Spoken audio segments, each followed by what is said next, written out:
Déjeme guiarle hasta el libro o la carta del apóstol Pablo a los Colosenses. La carta del apóstol Pablo a los Colosenses en su capítulo 3 y en el verso 15. Colosenses capítulo 3, versículo 15.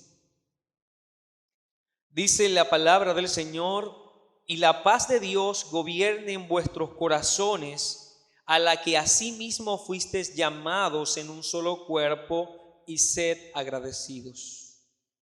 Veré nuevamente.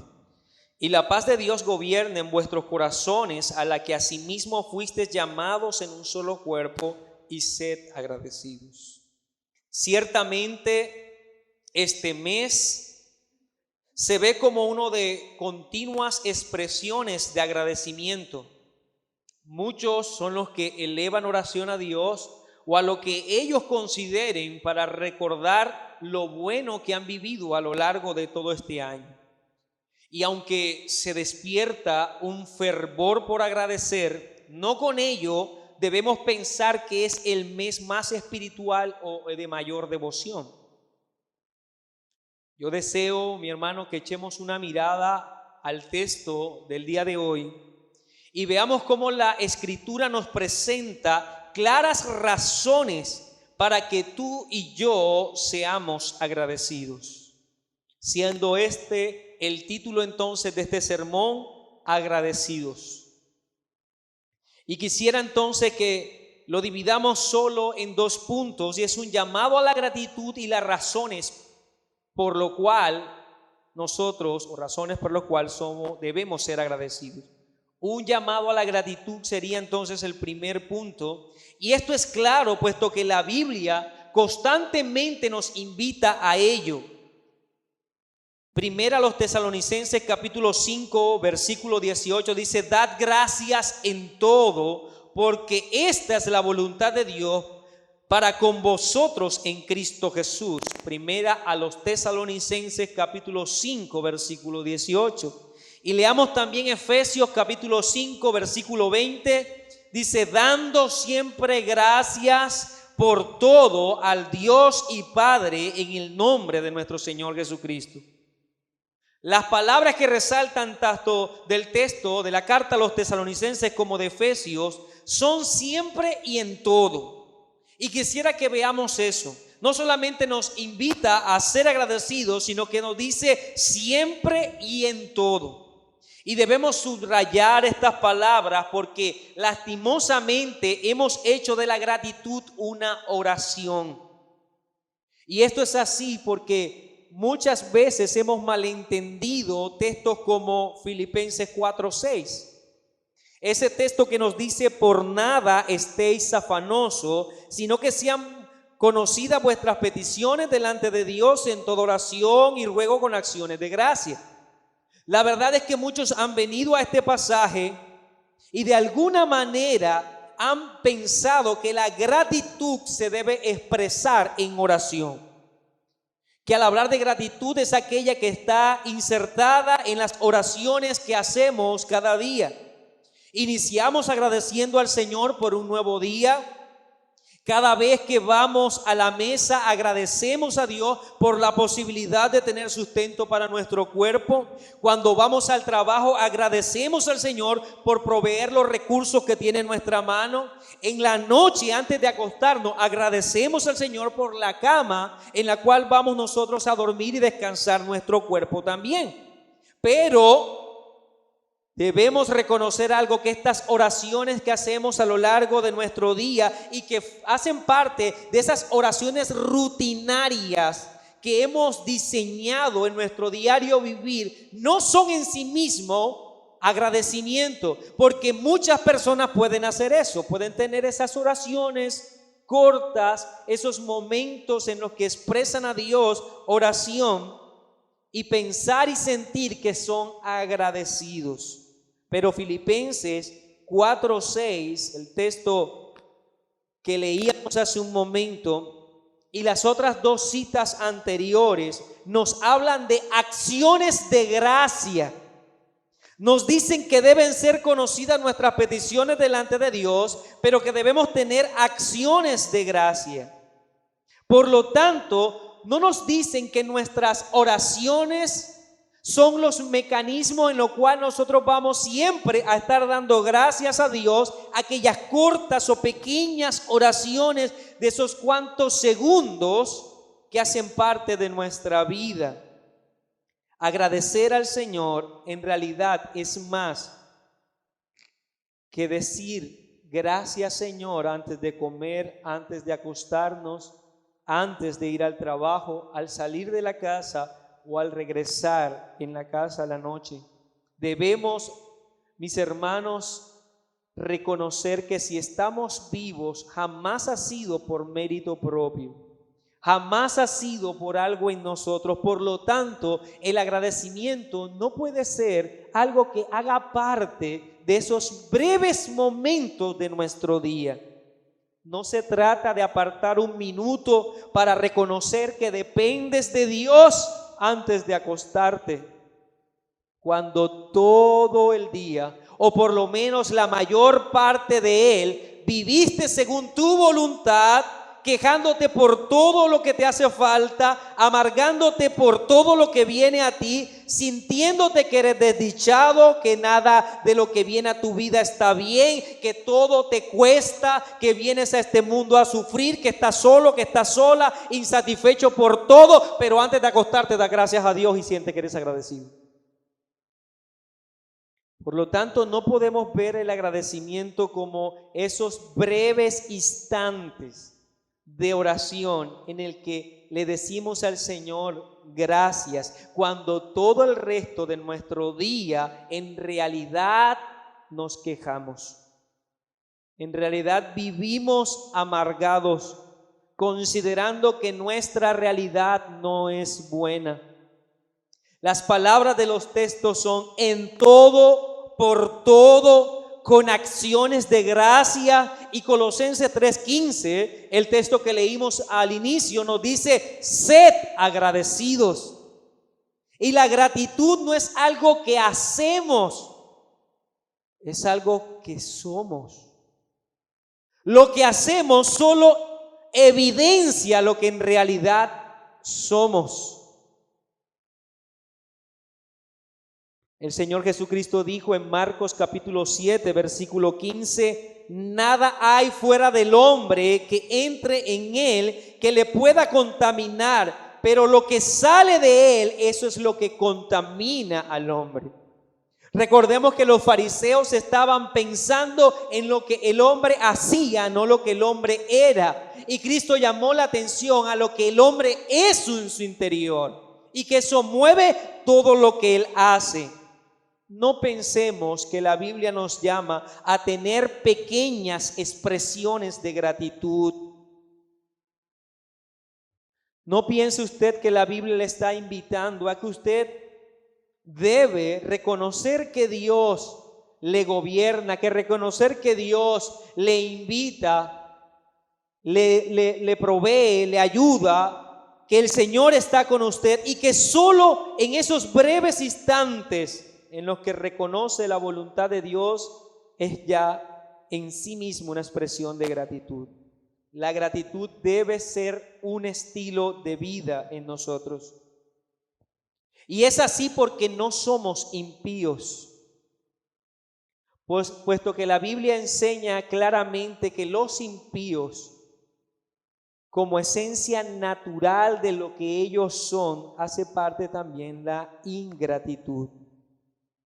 En el relato que el apóstol Pablo hace a los romanos, recordemos, describiendo cómo es el hombre impío, menciona que una de las condiciones que éste tiene y que le hace merecedor de la ira de Dios es que manifiesta desde él su ingratitud. Romanos 1:21. Pues habiendo conocido a Dios, no le glorificaron como a Dios, ni le dieron gracias.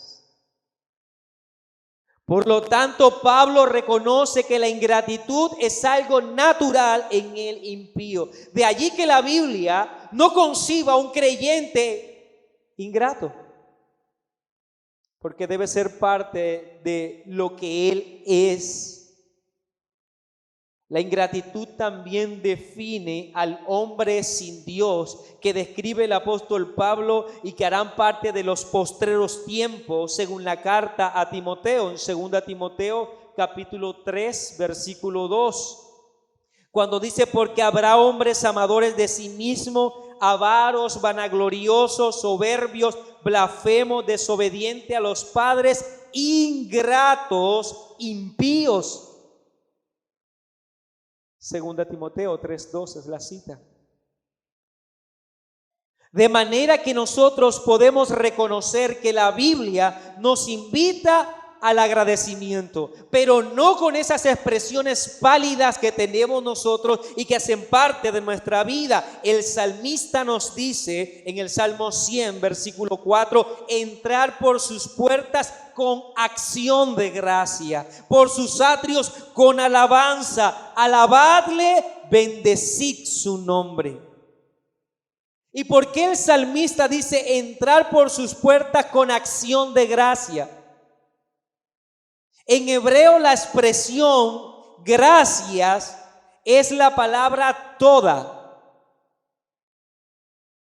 que no es sino un sinónimo que se emplea en el Antiguo Testamento para la adoración o para el reconocimiento de la gloria de Dios. Por lo tanto, en el hebreo, dar gracia o ser agradecido, acciones de gracia, quiere decir adorar a Dios. Es mostrar la sumisión a su buena voluntad al acercarnos a Él y reconocer lo que Él es y lo que nosotros somos.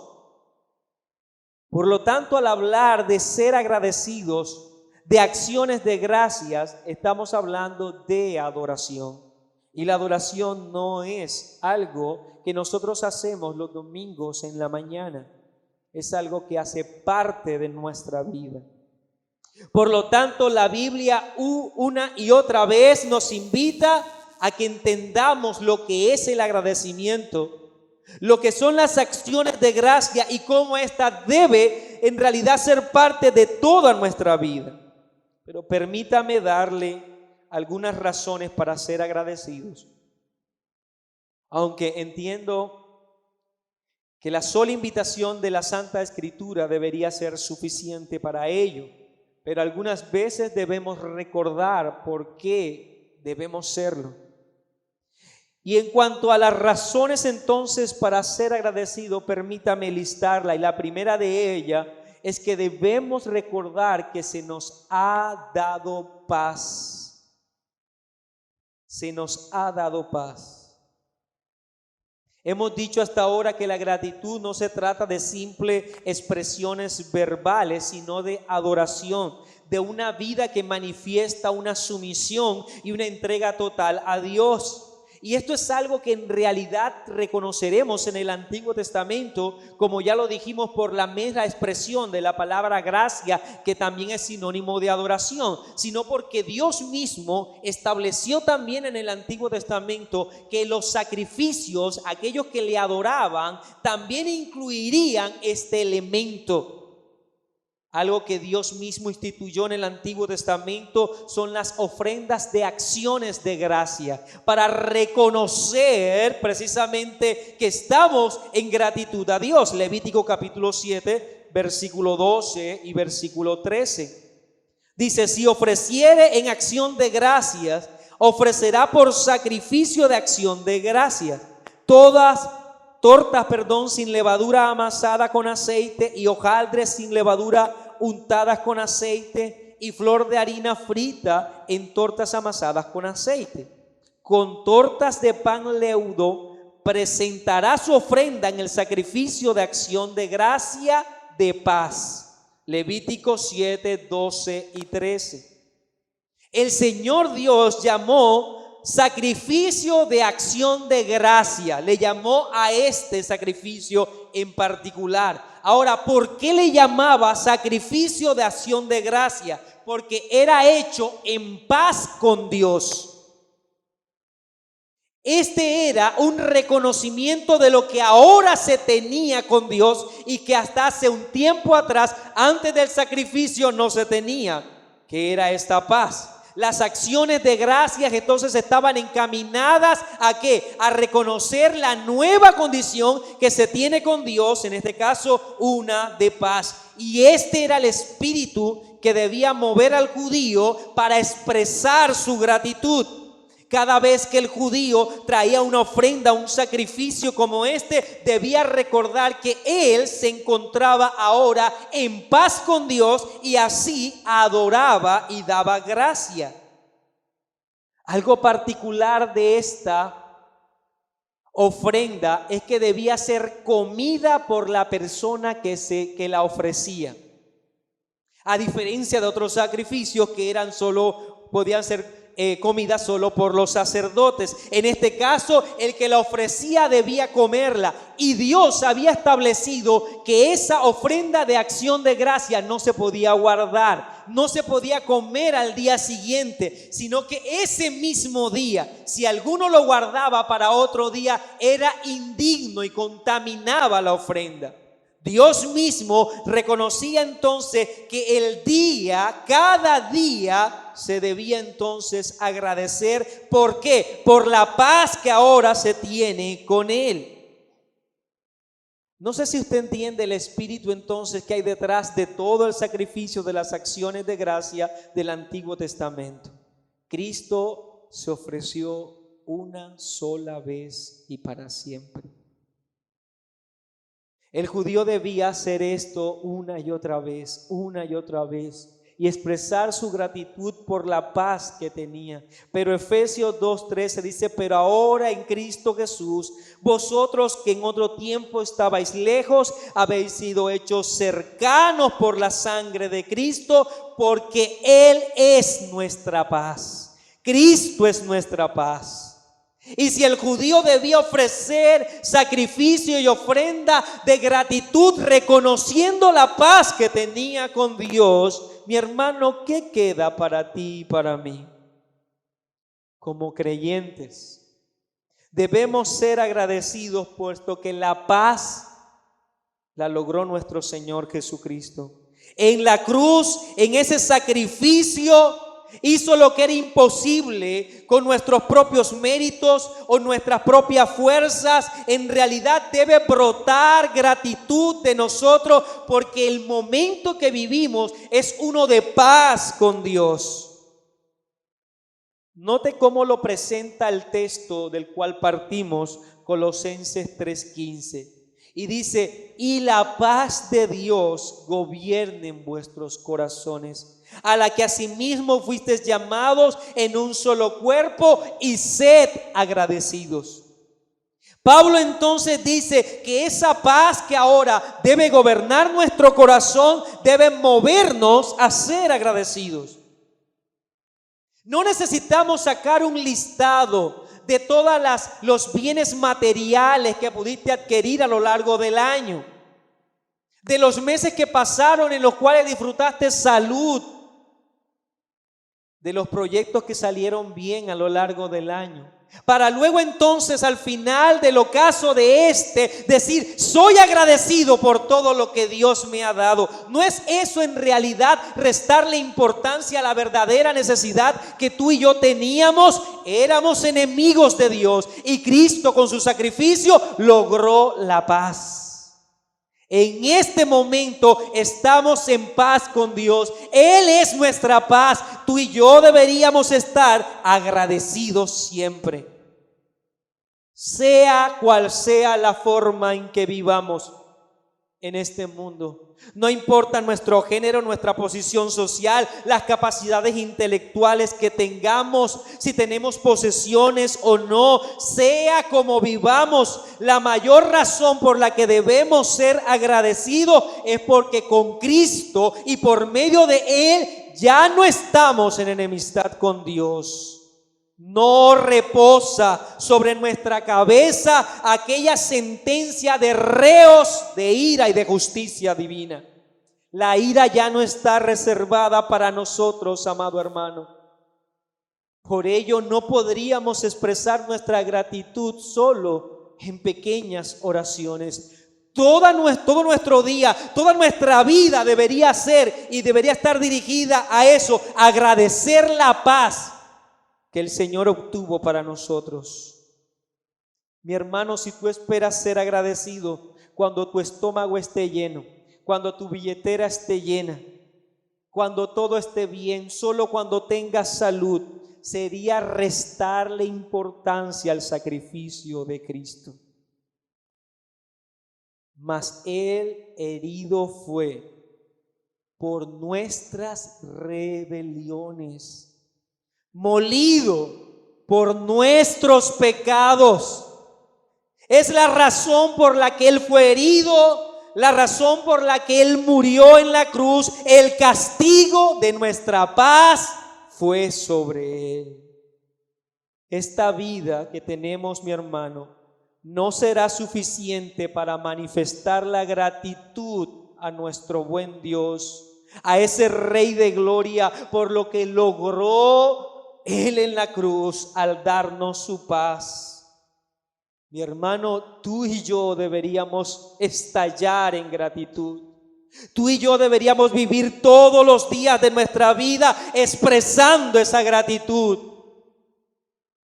El Salmo 75:1 dice: gracias te damos, oh Dios, gracias te damos, pues cercano está tu nombre a los hombres, cuentan tus maravillas. ¿Por qué más agradecer al Señor, mi hermano? Si tú y yo estamos en paz con Dios, una paz que no acabará, una paz que no terminará, una paz que será por la eternidad.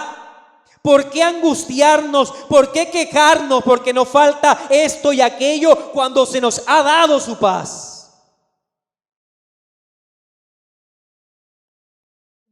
Permítame dar mi siguiente razón por la que debemos ser agradecidos. Y la segunda es que no solamente se nos ha dado paz, sino que se nos ha adoptado. Aquellos que eran enemigos, la transgresión fue borrada, la deuda fue cancelada. Y hasta allí, mi hermano, decía: basta para que tú y yo toda la eternidad estemos agradecidos y adorando al Señor. Pero la gracia se extendió gloriosamente al tomar a esos que eran enemigos y ahora hacerlos hijos. Los transgresores, los que blasfemábamos el nombre de Dios, los que no le queríamos cerca, aquellos que le ofendíamos constantemente, no solamente se borró la deuda, sino que se nos hizo sus hijos. Romanos 8:15 en adelante dice: pues no habéis recibido el espíritu de esclavitud para estar otra vez en temor, sino que habéis recibido el espíritu de adopción, por el cual clamamos: Abba, Padre. El Espíritu mismo da testimonio a nuestro espíritu de que somos hijos de Dios. Y si hijos, también herederos, herederos de Dios y coherederos en Cristo, si es que padecemos juntamente con Él, para que juntamente con Él seamos glorificados. Qué gloriosa noticia, mi hermano. No hay un premio que pueda ofrecer ninguna lotería de este mundo comparado con esto. Nosotros, los enemigos, ahora llamados hijos. Cuán agradecidos deberíamos ser, mi hermano. Cuán agradecido debe ser el esclavo. Aquel esclavo que es tomado de la cisterna, lavado, limpiado, perfumado, vestido y sentado a la diestra del Padre, allí junto al Padre, junto al Hijo, a comer el banquete en su mesa. Deberíamos vivir agradecidos, mi hermano. La conciencia de nuestra filiación con Dios debe sumergirnos en una constante gratitud. No por unas horas, no solamente en las oraciones, no en las expresiones públicas, pues como el privilegio que se nos ha otorgado está presente y futuro, también nuestra gratitud debe estar presente hoy y mañana. Porque ese momento en el que se nos extendió la paternidad de Dios es un momento en el cual jamás será quitado. Y la condición de hijos jamás será borrada. Juan lo dice en su primera carta, primera de Juan 3:1, mirad cuál amor nos ha dado el Padre para que seamos llamados hijos de Dios. Por esto el mundo no nos conoce, porque no le conoció a Él. Amados, ahora somos hijos de Dios y aún no se ha manifestado lo que hemos de ser. Pero sabemos que cuando Él se manifieste, seremos semejante a Él, porque le veremos tal como Él es. Mi hermano, ¿quieres ver entonces? ¿Quieres escuchar? ¿Quieres entender la razón por la cual tú deberías vivir agradecido todos los días, cada segundo de tu vida? Porque tú estás en paz con Dios y porque Él te ha hecho su hijo. No gozarás una mejor condición de este lado de la eternidad. No gozarás de un estatus más grande en este mundo. No podrías compararlo con nada en este mundo. Pues el Dios eterno en su Hijo Jesucristo y en su obra nos ha adoptado. Ahora, mi hermano, un niño vive todos los días de su infancia seguro, creyendo, confiado en su padre, que su padre le cuida, que su padre le ama, que su padre le provee lo necesario. Y la pregunta que debemos hacernos es si nada de lo que vivamos en este mundo puede afectar la paternidad de Dios, si nada anulará su paternidad sobre nosotros, ¿por qué dejar entonces que nuestro entendimiento de hijos se vea nublado por lo que vivimos aquí y ahora? ¿Por qué pensar que con ciertas cosas que lleguen a nuestra vida, escasez, dificultad, tribulaciones, esa paternidad, nuestra filiación con Él se va a afectar, mi hermano? ¿Acaso nuestro Padre Celestial deja de ser nuestro Padre porque venga a nosotros prueba, nos permita ser probado? ¿Acaso Él dejará de ser Padre porque nos discipline?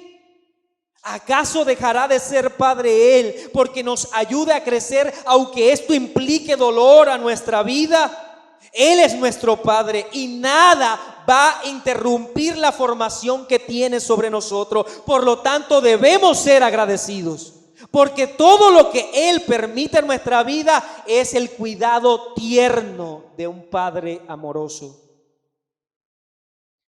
Recordemos que Cristo nos invitó como creyentes a que cuando orásemos al Padre, en ese mayor ejemplo, que cuando orásemos a Dios, Él dijo Padre nuestro, que recordáramos una y otra vez la adopción en nuestras oraciones, que no nos estamos dirigiendo a un Dios distante, lejano, cruel, sino a nuestro Padre Celestial. Es a Él al que debemos acudir. Y sabemos que a los que aman a Dios, todas las cosas les ayudan a bien. Esto es a los que conforme a su propósito son llamados. Este maravilloso texto consolador para todos nosotros, Pablo lo presenta, pero no lo presenta en el aire, lo presenta en medio de la doctrina de la adopción.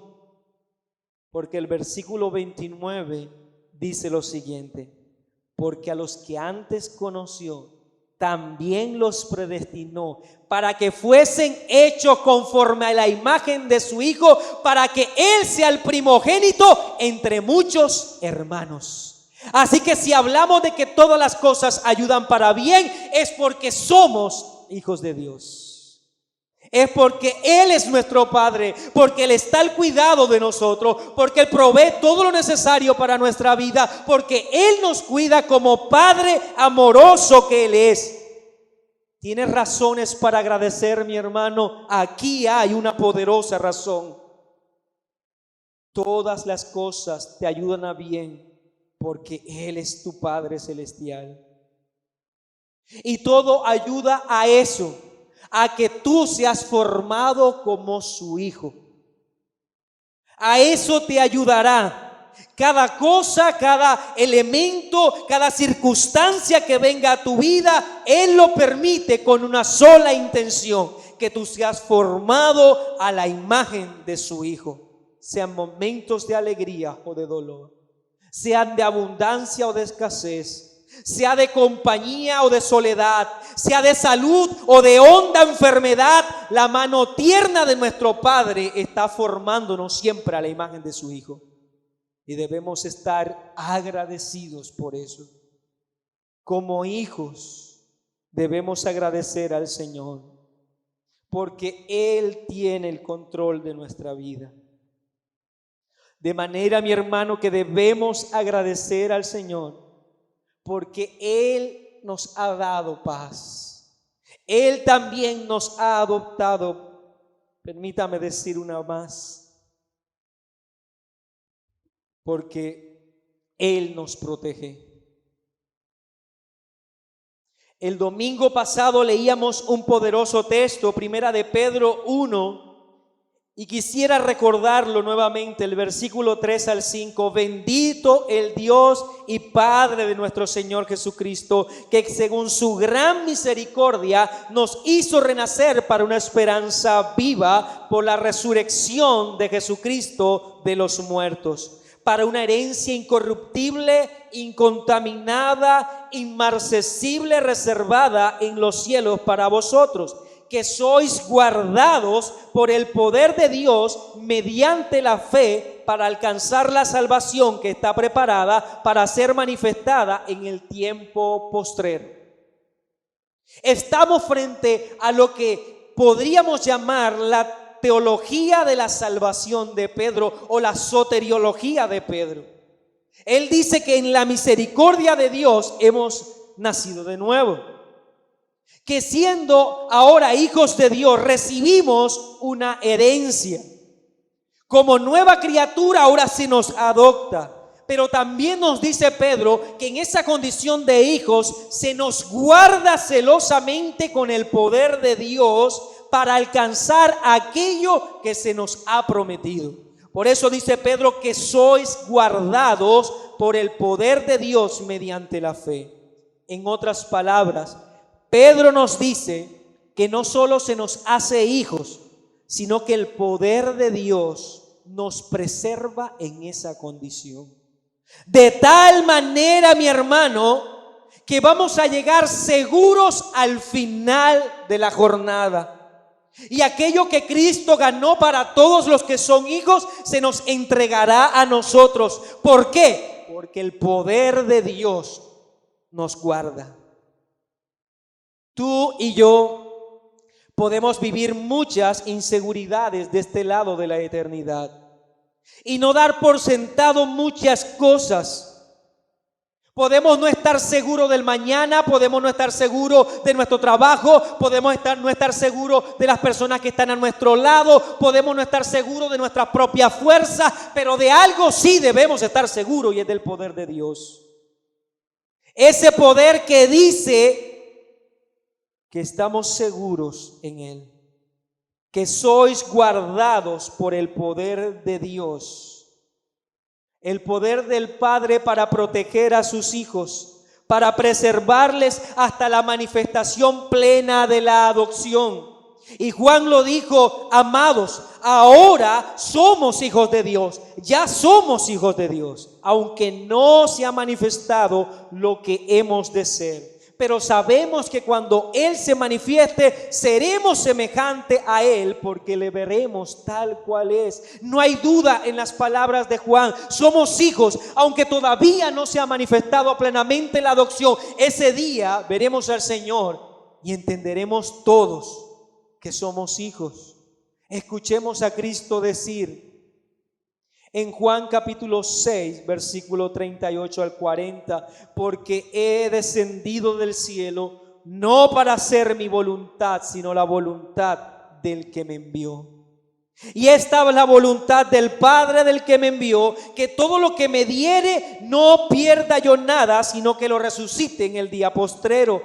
Y esta es la voluntad del que me ha enviado, que todo aquel que ve al Hijo y cree en Él tenga vida eterna y lo resucite en el día postrero.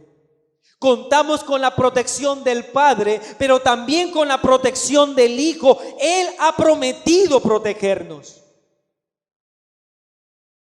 Por lo tanto, nuestra vida está sostenida por aquel que murió en la cruz, pero que resucitó de entre los muertos.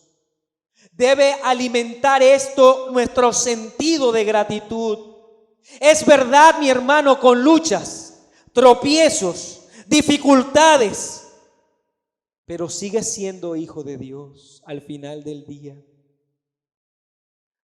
Aunque hayas pasado por muchos momentos en los cuales lo único que hayas experimentado es dolor, nada de este mundo podrá arrancarte la adopción.